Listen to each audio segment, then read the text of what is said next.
Yeah. And I think it's also telling that because they don't have the people, us or people like us in that room, they don't know the reality, which is it's bigger bodies are not seen as disgusting or not attractive in our communities. You know what I mean? Exactly. I mean, to a certain point, they are. Like, that's the problem that I have with body positivity as a whole, is that I've been told multiple times that Black women don't need body positivity because the Black community is a lot more accepting of larger body types. And I'm just like, have you had a conversation with somebody from our community lately? Like, even how we treated Gabourey Sidibe, one of the people that, like, follows you, when she had her first ever sex scene on television, do you remember the memes? Do you remember the statuses? Do you remember the jokes? It was not taken seriously as a fat woman who happened to be dark-skinned having a actual sexual relationship. It wasn't like, oh, we're going to show, like, afterward we're laying down. It's like, her leg was up. She was being shown in a sexual way, and it was a joke. It was funny. I've never seen this. That was it was on Empire. Yeah, I don't watch that. Empire. I remember that episode. It was like I remember the memes, but I don't remember. It wasn't I didn't presented watch as a joke in the show. It was an actual like sex scene, and everybody took it as a joke. They took it as a joke. Oh, I can't get a text back. Oh, like this is like so nobody wants to see that. It's a preference. If I don't want to see it, I don't have to. If I want to say something about it, I can. And it's just like there's this facade that the Black community treats larger women. Like, there's a difference between being respected as a larger woman, being sexually desirable as a larger woman, and being, like, hypersexualized as a larger woman in our community. So I've never had a man, like, talk to me that was just, like, you're really, like as, like, I would see them speak to a smaller woman in my community. It's always, like, very sexual. So it's not like, I can agree with that. So I don't have a problem. They don't have a problem with showing me that they want to fuck me. It's just they have a problem with kind of like accepting it for themselves. They want to fuck me. I think that's what it is. That's definitely so that's where the jokes and the memes and all of the behavior comes from. But but I think actually everyone's actions and desires are more so that they do like, you know, bigger women. You know what I mean? So that's why it's confusing for me because I'm like, I go out, nobody looks at me, everybody looks at MJ. But there is still this type of stigma. Yeah. You know what I mean? That MJ still may feel like, they're only looking at me to fuck me though. Because it's true. What I mean? So it's just like because it's true. It's just like they want to fuck you. They're it's very weird. It's because it's true. I was talking to my friend and like it kind of sucks that we can't have the conversations we need to, especially amongst like Black women about it. But like all the time I have like smaller women tell me that, oh, when I was in high school, they only talked to the bigger girls and all this stuff. And it's what? like, I never heard that. Yeah. I had nobody try to talk to me in high school for that's 4 why I was years. just like, so what is that? But it was like, they're only going after the curvy girls because I didn't have anything. And it's just like, do you not understand all the things that go with being in a bigger body, coming of age, and also the stereotype that bigger girls are more desperate? That too, and that will accept anybody. Exactly. And if you're coming of age, you're being told that your self-worth is based on whoever wants to fuck you, whoever wants to be with you. When you're growing up, that's what you're going to participate in. And so of course they're not going to put the time and effort to like actually come to you correct as a smaller person, because it's easy. They just go stick their dick in this big girl and it's just like, okay, I don't have to respect her, she keeps talking to me, like everything's cool. And then it's like I like hear so many stories about that, but it's just like we're not having the actual like touch base of like, why do you think that is? So like the root cause. So it's just like that's where like I was like, I have to be able to facilitate those conversations on my page, but also I have to be able to show my experiences, because it's one thing to talk about it in an abstract way, but if I'm utilizing this space as like a personal like expression, that's going to be in there. And that's something that a lot of people haven't seen before. And that's why I get all these DMs of people like, sometimes I don't like it, but I understand why. People like telling me everything.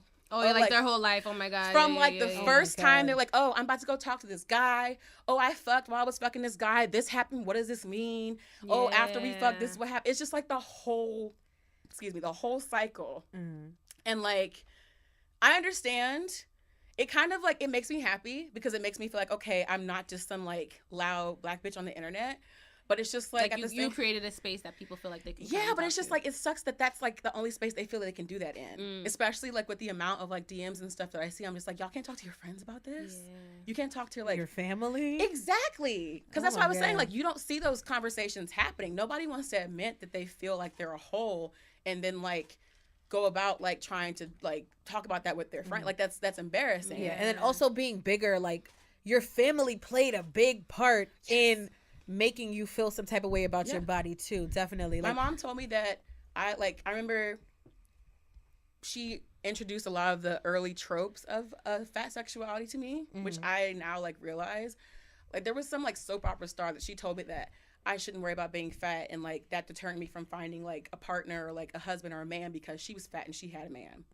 Or like how she had me come downstairs to look at this dude or this person. I'm okay, this child on Ripley's Believe It or Not that had lobster hands, and was like, see, at least you don't have lobster hands. You think it's bad that you're fat, but you don't have lobster hands. It was like very poorly handled. But the conversation around like she thought that I was always thinking about like, oh, I can't get a guy because I'm fat. And literally I'm just thinking about like, how do I even go about starting to do this? Because all my friends have boyfriends. So of course that was something that I was like a little insecure about, but her words about it were just like, you know, if you lose a belly, you'll get a boyfriend. Or like, you know, make sure that you don't let somebody get you pregnant because you might be too desperate to let them like do whatever the fuck they want because you're fat. Like there's this underlying like kind of like, well, you obviously don't know better because you're just desperate for dick. So I'm just let you know right now, like a lot of men are just gonna fuck you. And then that's reinforced also by like negative relationships. My first relationship, he was white, and he told me that if I left him, nobody else was gonna want me for anything other than sex. Because he understood, even if it's like we were 18, 19, but there's still like a underlying like understanding of people thinking that fat women are desperate for sex. And that's the only, like, we can't just want sex. It's just like, oh, well, obviously it's all you want because that's the easiest thing to throw out there. That people are only interested in you for the sex. Yeah, so that's what he told me. He was like, if you leave, looked at as a sexual object. Yeah.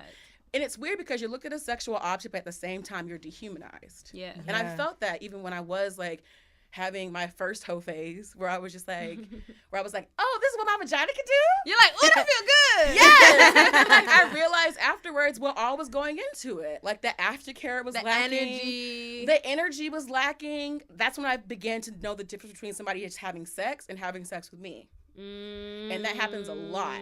So that's when I started, like, and I was just like, I didn't know who to talk to about that. I was like, how can you tell if he just wants to fuck or if he wants to fuck you? Because I would, like, if you just wanted to fuck me, I would respect that more than if you just wanted to treat me like a hoe. Because then you could just go talk to somebody else. You can fuck anybody. I would like to know. I would like to know what I'm getting pie. myself into. That's true. And that's what I said to you earlier. Like, if you just trying to fuck, let me know so I can consent to whether or not I want to be a part of that experience.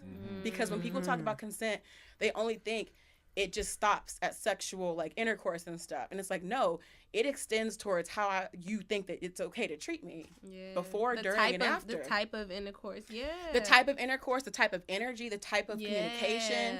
It's like, I want to be able to opt out of that if I can, because I don't want to have to deal with the fact that once again somebody just wants to see me as a whole and then be like, it is what it is. You was on a dating app. What the fuck you expect? Okay, what the fuck did you expect if you were going to tell me the truth about what you really wanted?